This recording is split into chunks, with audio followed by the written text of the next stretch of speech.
SP Satyanarayana అండి. నేను Osmania university commerce డిపార్ట్మెంట్లో ప్రొఫెసర్గా రిటైర్ అయ్యాను. నేను కొంతకాలం ఏపీ స్టేట్ గవర్నమెంట్ ఉన్నప్పుడు అందులో research and monitoring wing for essential commodities అని ఉండేది. అందులో రీసెర్చ్ డైరెక్టర్గా 4 సంవత్సరాలు పనిచేశాను. ముందుగా నాకు ఈ అవకాశం ఇచ్చిన మీకు కృతజ్ఞతలు. నరసింహారెడ్డి గారు చాలా చక్కగా మాట్లాడారు. పురుషోత్తం రెడ్డి గారు, జలపతిరావు గారు, పద్మ గారు, సాయి భాస్కర్ రెడ్డి గారు, అందరికీ నమస్కారం. నేను నరసింహారెడ్డి గారు చెప్పిన విషయాలు ఏమి టచ్ చేయకుండా నాకు ఇచ్చిన టైము 10 నుంచి 15 నిమిషాలు. ఆ సమయంలోనే నేను చెప్పదలుచుకుంది చెప్పి ముగిస్తాను. మన ప్రధానమంత్రి చెప్పింది రైతుల ఆదాయం పెంచాలి, డబుల్ చేయాలి, ద్విగుణీకృతం చేయాలనేది ఆలోచన. అయితే మనం స్టాటిస్టిక్స్ కనుక చూస్తే వ్యవసాయ రంగం నుంచి వచ్చే గ్రాస్ వాల్యూ ఎడిషన్ 18,72,339,000. ఇది 2018-19 లెక్కల ప్రకారం. కల్టివేటర్స్ సంఖ్య 11,80,00,000. అంటే యావరేజ్ ఇన్కమ్ ఫర్ కల్టివేటరు సంవత్సరానికి 1,57,604 రూపీస్, 1,57,000. అంటే నెలకు 13,000 వస్తుంది ఒక్కొక్క కల్టివేటర్కి. అంటే ఈవెన్ మన BPL, below the poverty line లెక్కల ప్రకారం కూడా రోజుకు $2 అనుకుంటే, 140 రూపాయలు అనుకుంటే 140,000 వీళ్ళు మార్జినల్ గా బిలో పావర్టీ లైన్ కంటే ఎగువ ఉన్నవారు. ఇది యావరేజ్ మాత్రమే. ఇందులో దీనికంటే చాలా తక్కువ వచ్చే రైతులు చాలా మంది ఉంటారు. అదేవిధంగా 1 ఎకరానికి గ్రాస్ వాల్యూ ఎడిషన్ 38,000 రూపాయలు మాత్రమే. అంటే ప్రధానమంత్రి లెక్క ప్రకారం కూడా దీన్ని డబుల్ చేయటం అంటే 1 ఎకరానికి 76,000 రూపాయలు చేయటం, అది కూడా చాలా తక్కువే. కాబట్టి ఈ కాంటెక్స్ట్ లో మనం వ్యవసాయ రంగాన్ని అర్థం చేసుకోవాలి. మీరన్న సస్టైనబిలిటీ డెవలప్మెంట్ గోల్స్ లో ఈ వ్యవసాయాన్ని సస్టైనబుల్ గా డెవలప్ చేయాలి, ఎలా డెవలప్ చేయాలన్న దానిలో ఇది ఒక ఇంపార్టెంట్ ఆస్పెక్ట్. మరి ఎందుకని ఇంత తక్కువ గ్రాస్ వాల్యూ ఎడిషన్ జరుగుతోంది అగ్రికల్చర్ లో అని చూస్తే, నేను కొత్తగా చెప్పేది ఏం లేదు, మనందరికీ తెలిసిన విషయమే. పొటెన్షియల్ ఈల్డ్ కి రియలైజ్డ్ ఈల్డ్ కి చాలా గ్యాప్ వస్తుంది. తర్వాత ఇండియాలో మన ఉత్పాదకత ప్రపంచ దేశాలతో పోలిస్తే కానీ, ప్రపంచ యావరేజ్ ఉత్పాదకతతో పోల్చినా కూడా చాలా తక్కువ ఉంది. ప్రపంచంలో అత్యధిక ఉత్పాదకత కనుక తీసుకుంటే అందులో సగం మాత్రమే మన అత్యధిక ఉత్పాదకత ఏ పంటలో చూసినా కూడా. మన యావరేజ్ ఈల్డ్ ప్రపంచ యావరేజ్ ఈల్డ్ తో పోలిస్తే చాలా తక్కువ ఉంది. నీటిపారుదల అనేది మనం చాలా వెనకబడి ఉన్నాం. నేను రఫ్ గా క్యాలిక్యులేట్ చేస్తే ప్రతి 1% పెరుగుదలకి ఈల్డ్, మన ఇరిగేషన్ లో ఈల్డ్ 1% పెరుగుతుంది. అంటే మీకు హైయెస్ట్ ఇరిగేషన్ ఉన్న స్టేట్ కి లోయెస్ట్ ఇరిగేషన్ ఉన్న స్టేట్ కి ఈల్డ్ చాలా గ్యాప్ ఉంది. మరి దీన్ని ఈ విధంగా ఈ ఇరిగేషన్ ఫెసిలిటీస్ ఏ విధంగా పెంచాలి అనేది ఆలోచన. మరి పెద్ద పెద్ద బ్రిడ్జెస్ కట్టొద్దంటున్నారు. Medium and small irrigation projects వాటిలో పెట్టుబడి బాగా పెట్టాలి. దానికి ఇది చాలా అనువైన సమయం నా ఉద్దేశంలో. ఎందుకంటే ఈ కరోనా దాంతో మొత్తం ఆర్థిక వ్యవస్థ అంతా దెబ్బతింది. మనం -24% జీడిపి గ్రోత్కి వచ్చాం ఈ పోయిన క్వార్టర్లో. మరి దాన్ని రివైవ్ చేయాలంటే పబ్లిక్ ఇన్వెస్ట్మెంట్ చాలా పెద్ద ఎత్తున పెట్టాల్సిన అవసరం ఉందని అంటున్నారు. దానికి ఇది ఒక చక్కని అవకాశం. అగ్రికల్చర్ లో, పర్టికులర్లీ ఇరిగేషన్ లో ఇన్వెస్ట్మెంట్స్ బాగా పెంచాల్సిన అవసరం ఉంది. అన్ని స్టేట్ గవర్నమెంట్స్ ని కాన్ఫిడెన్స్ లోకి తీసుకొని ఈ ఇరిగేషన్ ని, ప్రస్తుతం ఉన్న ఇరిగేషన్ ని కనీసం 20-30% పెంచే విధంగా పెట్టుబడులు పెట్టాల్సిన అవసరం ఉంది. అది ఒక ఆస్పెక్ట్. తర్వాత ఇంకా క్వాలిటీ సీడ్స్, తర్వాత అగ్రికల్చర్ ఎక్స్టెన్షన్ అనేది చాలా ఇంపార్టెంట్. మనకి అందులో మనం చాలా వెనకబడి ఉన్నాము. రైతులకి వచ్చే సమస్యలను ఎవరు పట్టించుకొని అర్థం చేసుకొని వాళ్ళకి సమాధానం చెప్పే వ్యవస్థ లేదు. దీనికి ప్రభుత్వంతో పాటు NGOs ను కూడా ఎక్కువ సంఖ్యలో ఇన్వాల్వ్ చేసి, ఇప్పుడు నరసింహారెడ్డి గారు అన్నట్టు ఈ రైతులకి ఎడ్యుకేషన్ అనేది చాలా చాలా ఇంపార్టెంట్.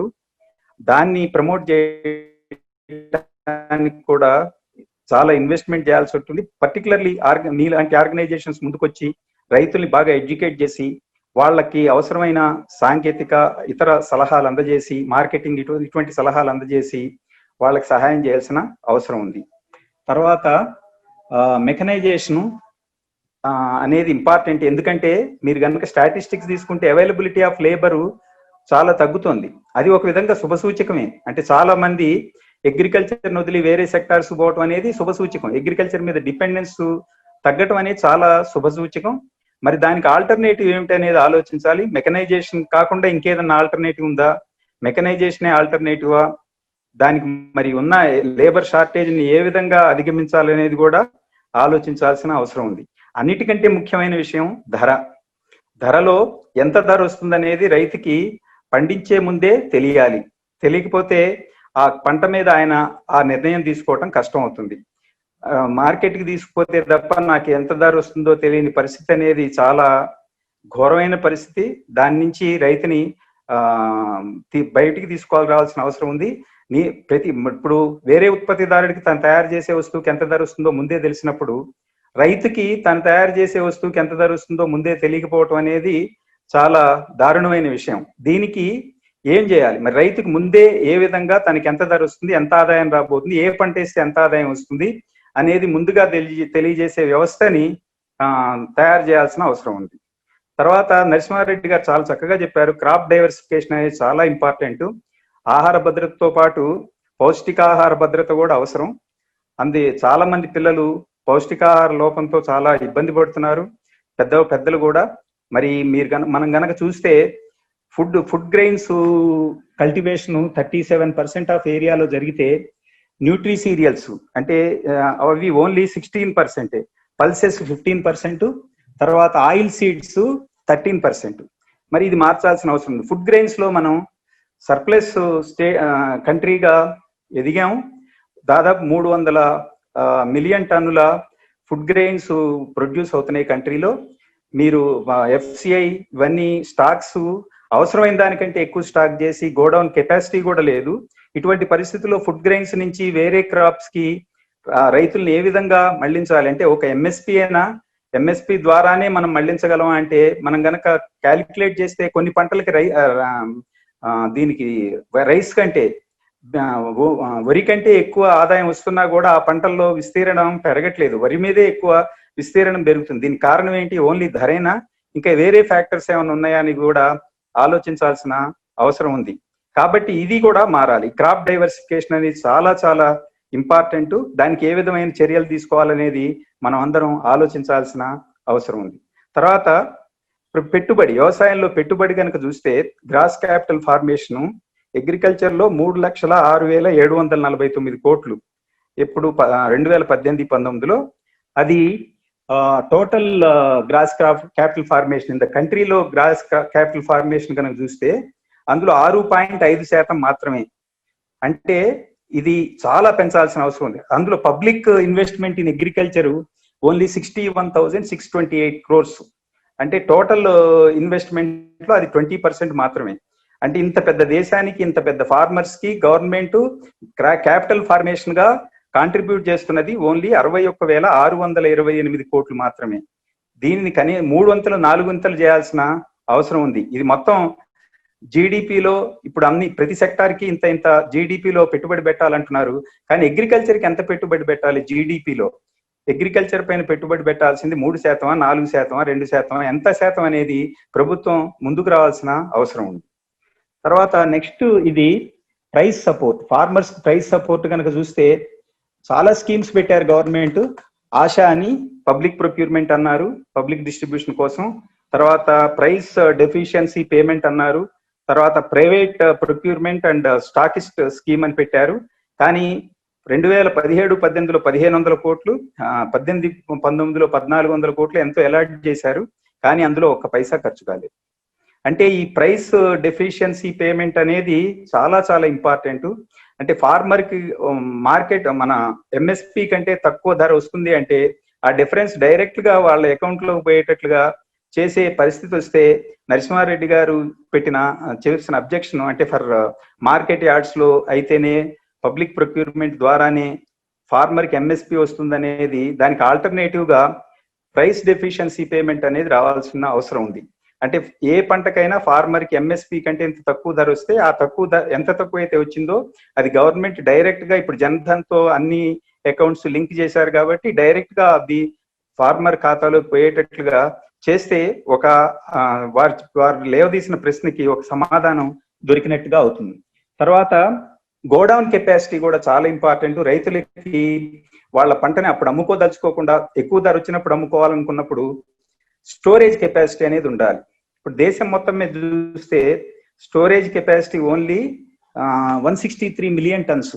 అది ఫుడ్ గ్రెయిన్స్ ప్రొడక్షన్ లో దాదాపు సగం. అంటే ఇంకా మిగతా పంటలు అవన్నీ చూస్తే మనకున్న కెపాసిటీ ఎంత అనేది మనం అర్థం చేసుకోవచ్చు.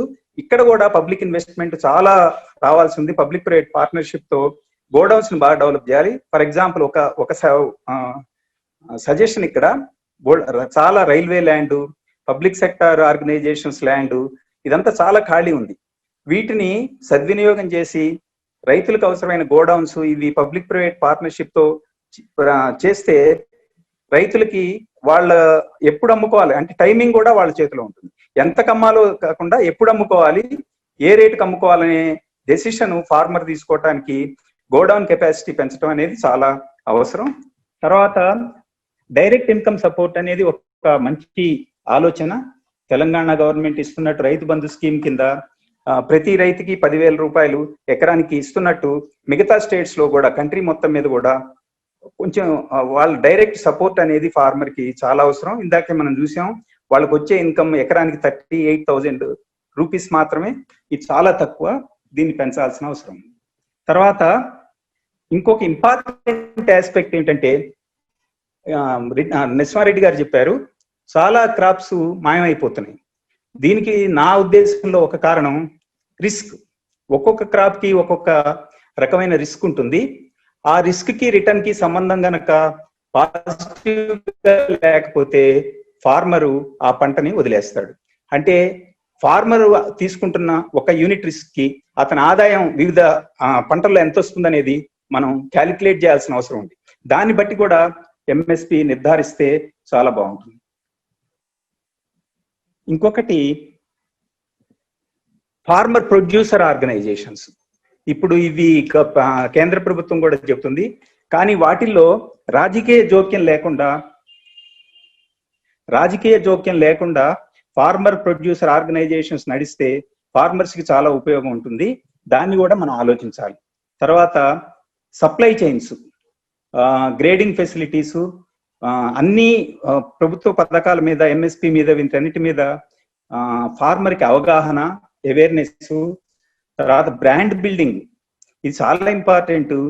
ఇప్పుడు మీలాంటి ఆర్గనైజేషన్స్ డెఫినెట్ గా ఫార్మర్ తయారు చేసే వస్తువుకి, ఫార్మర్ ప్రొడ్యూస్ చేసే వస్తువుకి బ్రాండింగ్ చాలా ఇంపార్టెంట్. అది కనుక చేస్తే వాల్యూ ఎడిషన్ డెఫినెట్ గా జరుగుతుంది.